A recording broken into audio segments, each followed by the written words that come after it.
your path, your lane, your destiny.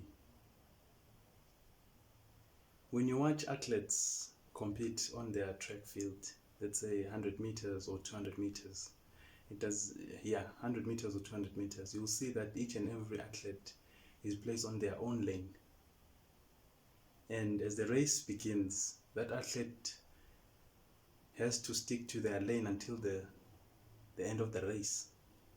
If at some point during the race they cross over to anyone else's lane, they immediately get disqualified from the race. This is the same as with life.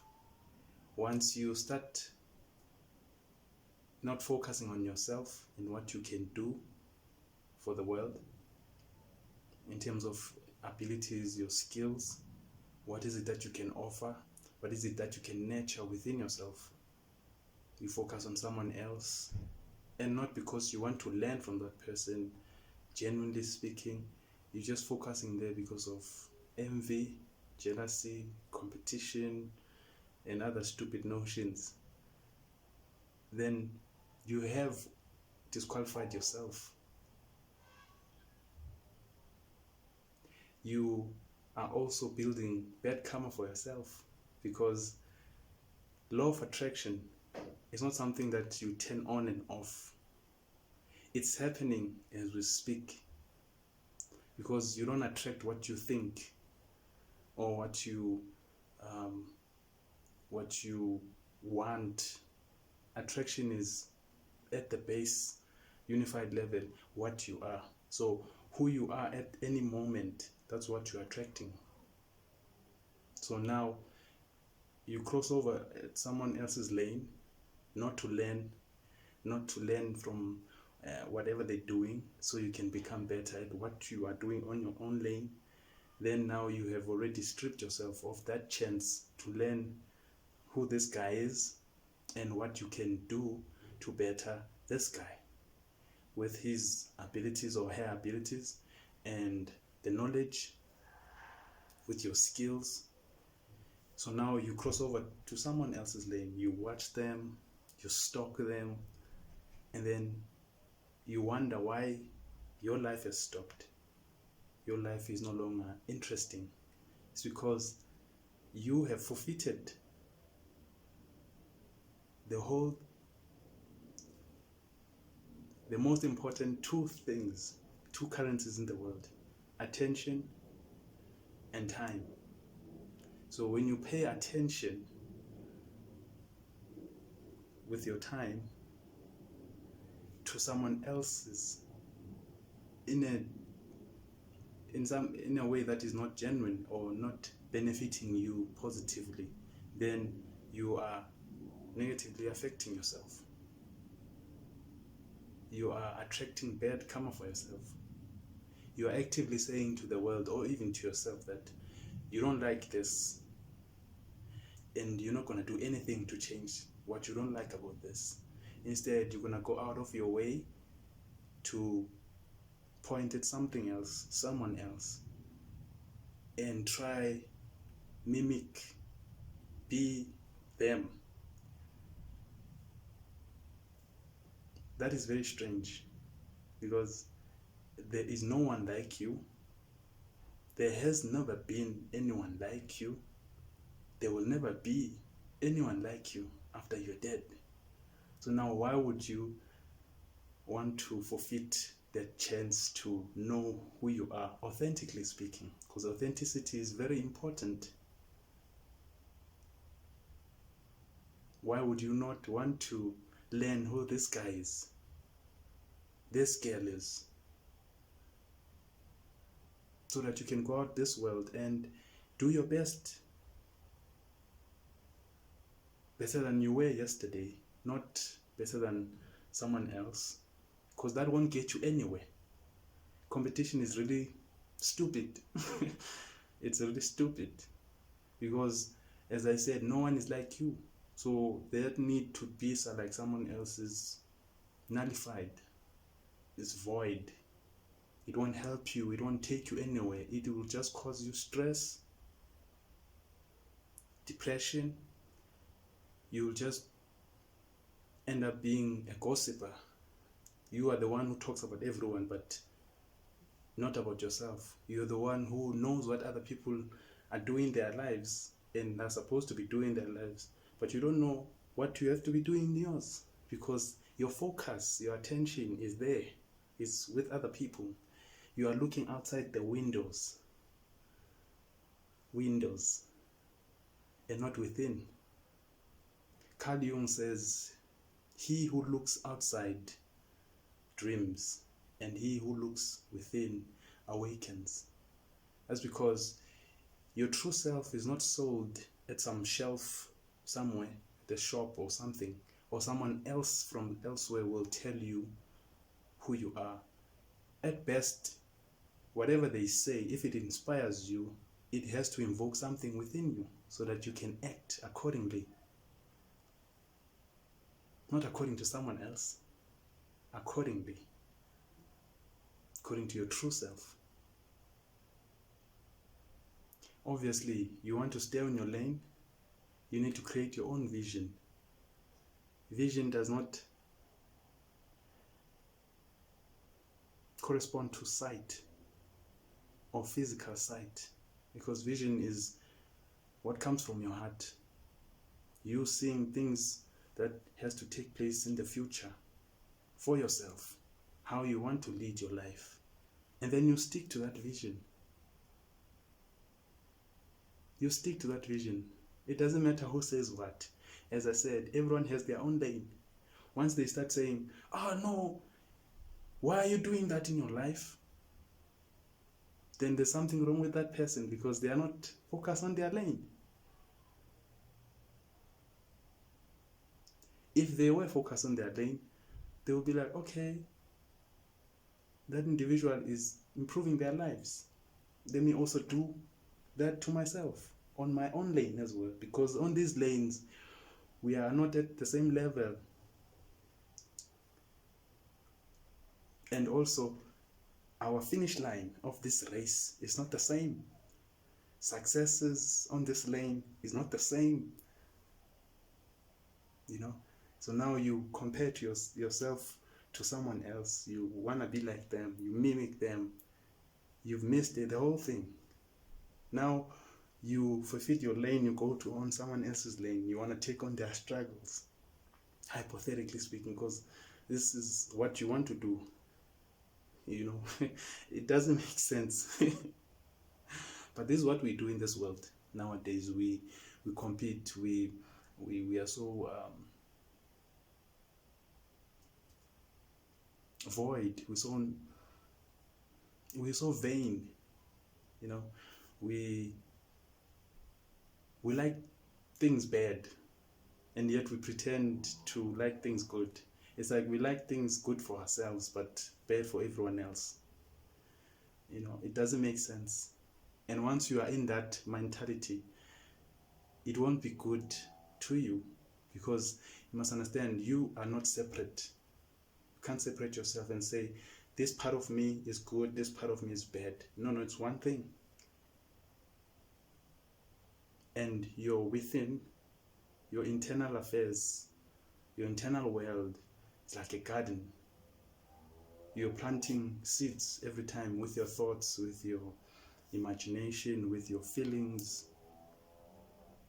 And if you're planting bad seeds, you're thinking this will affect someone else. It's like hate. You drink poison and then you expect someone else to die of that poison, but you, the one who drank it. So it's important then to understand who you are, not because you want to compete with someone else. Understand who you are because you need to know who you are. It's really sad that obviously not all of us live this life and die after we have found out who we are and what we're capable of, and then we've done those things that we want to do. Most of us die without doing anything. That's why the richest place is not the minerals or stock exchange, it's still the graveyard. So before you die, as Dr. Miles Monroe would say, let us know you before you die. In fact, find out who you are. Know yourself before you die. Don't die with doubts and regrets and all that nonsense. When it's your time to die, you must be accepting. Be saying, okay, I did my past, I did my part, I did my best, and yeah, I'm ready to go to whatever the next journey is. Because that's one thing we know for sure is going to happen. It's not, no, some of us are going to die. No, all of us are going to die. What are you going to do before that time comes? Which we don't know when it will be. So you want to stay on your lane. You want to have a vision about yourself, what you want to do, where do you want to be 5 years time, 10 years time, 20 years time. Because most of the things that you neglect doing now with yourself, let's say before you have kids or before you have family, or let's say you already have a kid and you already have family, but once now your kids are grown and they're able to ask you questions as their parent, they will ask you these questions, and what will you say to them? You won't have correct answers. In fact, you will have the correct answers, but you won't be in the position to answer them correctly. Tell them the truth, because you neglected that truth yourself. You'll be angry at the question. Say, no. A child must not ask their parents this type of questions. Repeating the same thing that your parents did to you or your grandparents, whatsoever. So obviously, whatever that you don't want to see happen with your kids, you must cut from you. You must stop that behavior from yourself. You must stop that either trauma, whatever it is. You must deal with it so that your kids does not inherit that stuff. That's if you care that much, because you have to care enough to think the right thoughts and then have the right guts to take action. So that's the question now that I leave you with. Do you care enough about who you are to change this, your belief systems, to align it with your visions and who you are in your lane? And do you have the guts to take action on that vision? Not to try fit in with the cliques and groups and friends. What are you doing with your life? Because we're all unique, but we are all trying to be homogeneous. We're all trying to be the same. We're trying to do the same thing, to be liked, to fit in. Because doing you, being authentic with yourself, that comes with questions, that comes with isolation, that comes with pointing fingers, that comes with a lot of animosity from whomever will be still in that comfort zone that you will be out of. It won't be easy, because the large number of us, as 8 billion population that we are, large number of us, we are in this comfort zone, homogeneous, we want to be the same. We don't want to deal with our traumas, we don't want to deal with our mistakes, our setbacks. We just want to go on with life, hoping that automatically things will just take place. Tomorrow I'm just going to wake up and I'll be a millionaire. But I wouldn't have had to do anything for those millions to come to me. So it's like something wrong with us. We have the right, you can say the right emotions, thinking of the right outcomes. We want to become a millionaire, it's an outcome. But we don't have the guts to take action right now to make that happen. And also to have patience, to work at it, even if it takes you 10 years. No vision, no courage. We need that. That's why now staying on your lane is so important. Also, that when you on your lane and you have friends that are also on their lanes, they don't have worry about you doing this, and now they want to covertly compete with you, covertly outcompete you, and I don't know, put you out, work against you, betray you, all these stupid things that we engage in as human beings. You don't have to do that, because you're not comparing yourself with anyone. I mean, it's so mind blowing. It doesn't make sense. It doesn't. That you are this person that you are, but you don't want that person to bloom. You're trying to foster in someone else's notions of being, their picture, their whatsoever, persona, their mannerism into you, yourself. It doesn't make sense. Then your true self is getting put away by you, either consciously or unconsciously. This quiet voice within yourself is going silent, and your ego is going loud, because it has convinced you of this persona, and you truly believe that you are this persona. You are your ego. You are sure that, yeah, I am this ego, this whatsoever voice that is telling me you are not good enough. You convinced that that's you. Doesn't make sense. So we need to stay on our lane, because also Dr. Miles Monroe, you can search him. Dr. Miles Monroe speaks about work versus a job. That a job you can go to school for, gain skills, knowledge, expertise for that job. Work is what you came here on this earth for. So now you have abilities that you already have that are lying dormant within yourself.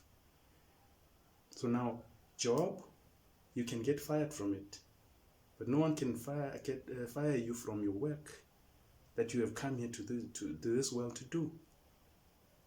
No one can fire you. You can't go unemployed with your work, because this is what God gave you to do.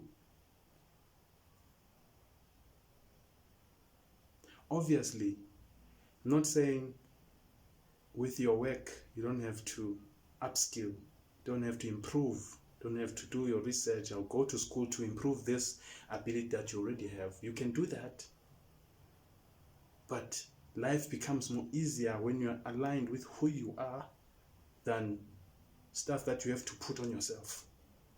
Because if this stuff you put on yourself is not in alignment with who you are, then it's a problem. You're not going to be happy. You come back from this type of job angry, depressed, all of those sorts of things that are low vibrational. So you want to come back happy, enthused, excited, because you were doing what you love. You were doing what you wanted to do all along. Something that you would be woken up at any time of the night, you wouldn't have a problem doing it, because it's not a drag. It doesn't feel painful to do it. It's part of who you are.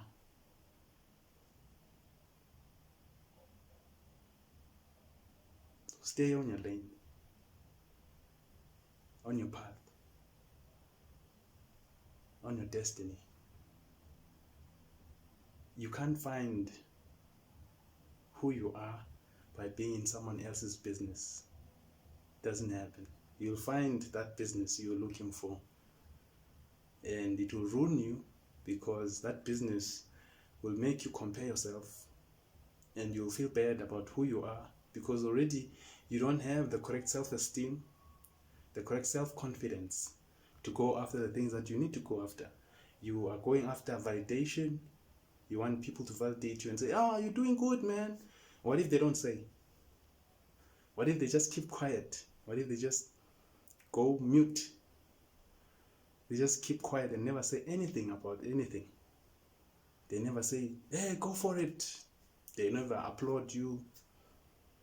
No encouragement. No, nothing. Then what then? Will you still continue? Will you stop? Will you blame them and say, why are you not supporting me?